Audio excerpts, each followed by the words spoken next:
Welcome back, my cheeky little monkeys.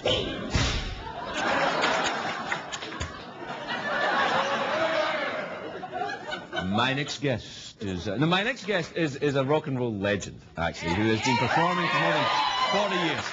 His latest album is called Dirty Diamonds, and he's touring all through Halloween all across America. Please welcome one of a kind, Alice Cooper, everybody.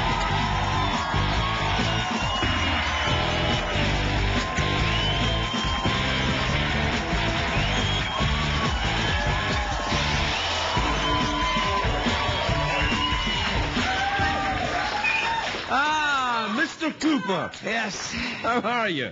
I am great. You are great. You are great. You're still touring? Have you been touring for the last 40 years?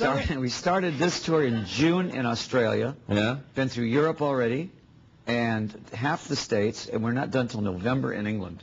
Oh my God. Are you touring with? Do you have all the stuff you used to have? The animals and this is the kitchen sink tour. This has got everything in it. It's got the straight jackets, the snakes, the guillotines. You know what? Yeah. It's everything the Osmonds aren't using. Well, apparently they are. Now, how do you get to move them from country to country? I mean, it must be trouble with animals and stuff. The snake is always hard. The snake? The snake is always hard. In fact, we had a snake last year that ate his heating pad. The snake ate the heating pad. How does a snake eat a heating pad? No. And why does it need a heating pad? It doesn't. Well, they need, because they're cold-blooded. So you always have a heating pad in the bottom. Do they have heating pads in the wild?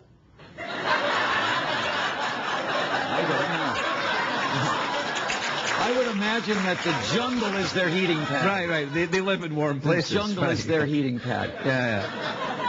But we put a rat in the cage. You know, this is an albino python. Beautiful snake. Oh, wow, yeah. And great big snake. And we put a rat in there, and, and she's, oh, boy, lunch, and you close the thing. Is the rat alive at this point? Oh, yeah, they won't eat dead rats. They have to. I forgot you're Alice Cooper. Yeah. And the next morning, we open up, and there's a cord coming out of her mouth. Oh. And I went, how does that happen? She literally ate the heating pad because she thought it was warm. They don't have a very good sight. Yeah, and they're not bright snakes either. They're not smart. And so we didn't know what to do. He said, do we pull the cord out? And the doctor said, no, we'll pull her stomach out if you do that. So cut the cord and let her digest the heating pad. You had to unplug it first, obviously. Yes. And then we thought, well, and he says, she'll probably pass it. That's a lot to go through a snake. That's a lot. Yeah. That's a big pad. Yeah. And so I figured, so anyways, she didn't pass it. No. And her nose started bleeding a little bit, like... Could have been cocaine. Could have been cocaine. I saw that before. Yeah.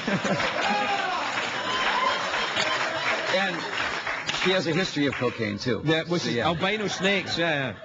And so they had to cut her open and take the heating pad out and then sew her back up. So now she's in a petting zoo. Oh, right. She retired from rock and roll. She's in rehab. Yeah. In the petting zoo. That's the fastest snake we ever had, though. Really? Yeah, the cocaine. Oh, yeah. That makes them quick. It makes them... What animals are you touring with now, then? Have you got any animals? No, that's all. Just that and just my a band. snake? My band are animals. Yeah, I've heard that.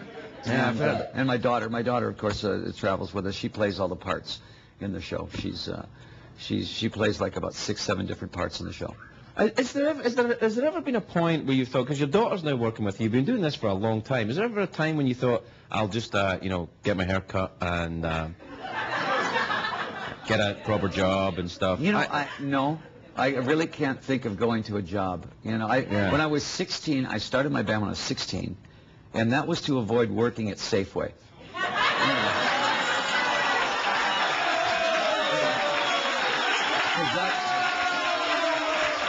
What it was going to be, right?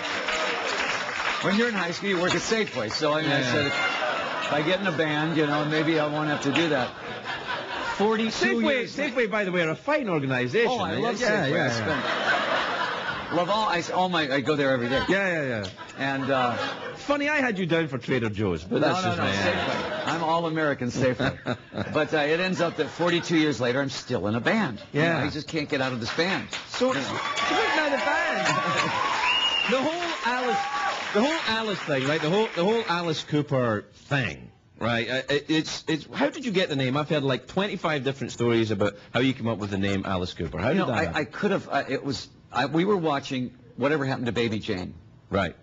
And that's one of the scariest movies, just because of Betty Davis. Yeah, with she's scary and everything. Makeup. Yeah, and she had the smeared-on makeup, and she was this little girl when she was 90 in the movie, you know. Yeah. And I looked at that and I said, there's something really scary about this character that I should do. Why didn't you call yourself Betty Davis then? Well, you know, Alice Cooper, Betty Davis. Oh, it was like Baby Jane. Right. Craig Ferguson. No. No. Why then? I could have been Betty Ferguson. I could have been, you know, but Alice Cooper. If you played the cards right, girlfriend. And that just stuck. Alice Cooper. I thought that's a great name that would probably scare every parent in America. It ended up doing that, and didn't it? Did. Yeah, it sure you know, did. you can't shock an audience anymore, though. We're in shock-proof audiences anymore. In the 70s, it was easy to scare an audience. All right. Because there was nothing to compare us to. There was, you know, now you really can't compete with CNN. Yeah. CNN. Scary stuff. Scary stuff. True story. CNN is the scariest thing you've ever seen in your life. It is. Because, I mean, you know, there's Marilyn Manson, myself, nobody. We can't do shock rock anymore because CNN is shocked everybody. Yeah, I know. I'm shocked at that. We have to take a break. We'll be right back. We'll be back with Alice Cooper, everybody.